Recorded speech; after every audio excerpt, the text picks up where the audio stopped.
Welcome to Not Milk Never Milk. Subscribe if you're lactose intolerant. You start by updating firmware and your playback app so the device can accept lossless streams. This removes compatibility roadblocks.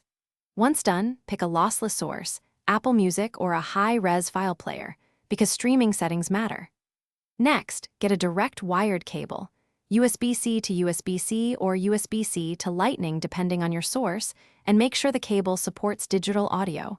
Cheap charging cables may not. These steps unlock the path to true lossless audio. You now connect the beats to your player using the verified cable. This forces a wired digital path and avoids Bluetooth compression. Next, open the app's audio output or device settings and choose the connected headset as the output.